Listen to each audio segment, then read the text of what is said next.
Salam damai dan bahagia. Jokowi, mantan presiden kita, dulu ia datang dengan nama besar rakyat.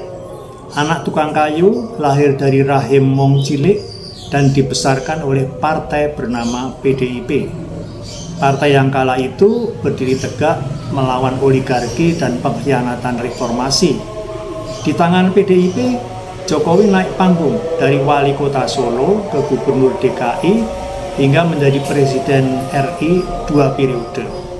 Ia diberi panggung, dibela mati-matian saat difitnah, dan disokong penuh dengan mesin politik. Tapi ketika kekuasaan sudah digenggam, Jokowi mulai menunjukkan perubahan kejiwaan dan perilaku. Bukan lagi wajah kerakyatan, tapi wajah penguasa yang membangun dinasti. Ia diam saat Gibran dijadikan cawapres lewat putusan Mahkamah Konstitusi yang syarat konflik kepentingan, di mana pamannya, Ketua MK, memberi karpet merah politik. Ia juga membiarkan Kaisang, anak bungsunya, melompati proses kaderisasi partai dan langsung menjadi Ketua Umum PSI hanya dalam hitungan hari. Dan Bobi, menantunya, menjadi wali kota Medan dan kemudian jadi gubernur Sumut dengan logistik, pengaruh, dan jalur kekuasaan yang disiapkan dengan rapi. Dan di tengah semua ini, PDIP ditinggalkan. Partai yang membesarkannya justru dikhianati. Bahkan Megawati pun hanya bisa diam, menanggung luka politik tanpa bisa membalas. Perubahan sikap ini tidak bisa disikapi sebagai hanya soal strategi politik. Ini adalah soal moral dan etika kekuasaan. Jokowi bukan hanya membangun dinasti, ia juga menormalisasi praktek-praktek yang selama ini kita lawan bersama: nepotisme, rekayasa hukum, kolusi antar lembaga negara. Bukan tidak mungkin ini akan jadi warisan paling kelam dalam sejarah demokrasi pasca reformasi. Berbeda dengan SBY yang lengser dengan elegan dan tidak mencalonkan anak atau menantu secara memaksa, Jokowi memilih jalan lain, cawe-cawe kekuasaan hingga detik terakhir. Bukan hanya lawan politiknya yang kecewa, bahkan pendukungnya sendiri mulai bertanya, untuk siapa sesungguhnya kekuasaan itu dipertahankan? Untuk rakyat atau untuk keluarga? Dan ketika pembantu terdekat dari Gubernur Sumut ditangkap KPK, sejarah mulai menulis babak baru. Ini bukan lagi tentang masalah proyek pembangunan, tapi tentang pengkhianatan. Lalu dari sisi neuroscience kekuasaan, bagaimana otak berubah saat seseorang berkuasa?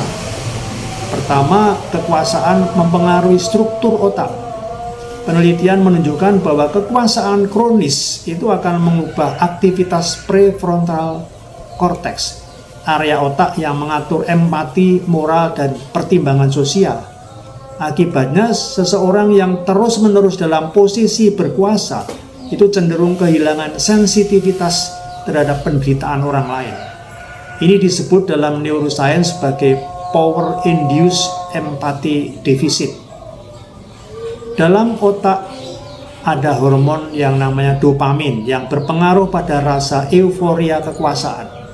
Kekuasaan memicu lonjakan dopamin, menciptakan perasaan senang, percaya diri, dan kebal kritik. Dalam jangka panjang, ini akan bisa membuat seseorang kecanduan kekuasaan, mirip dengan kecanduan narkoba, sulit melepaskan, dan makin toleran terhadap risiko-risiko moral. Jokowi versi wali kota Solo dan presiden periode kedua bukanlah otak yang sama. Ada rekonstruksi internal yang terjadi akibat paparan kekuasaan yang absolut itu. Dari sisi psikologi kekuasaan ada proses pembusukan karakter, yaitu ada moral disengagement, atau itu dari teori Albert Bandura. Seseorang bisa memutus hubungan antara nilai moral dan perilaku dengan rasionalisasi, seperti saya hanya membantu keluarga kok, orang lain juga melakukan hal yang sama, yang penting hasilnya baik. Ini membuat pelanggaran etika terasa tidak lagi salah karena sudah ada justifikasi batin. Kemudian ada yang disebut incremental corruption dari teori Zimbardo. Korupsi moral tidak terjadi sekaligus. Ia bertumbuh perlahan dari keputusan kecil yang dibiarkan itu menjadi kebiasaan. Contohnya dari memuluskan anak jadi wali kota, lalu ketua partai, lalu wapres, semua atas nama keluarga, bukan rakyat.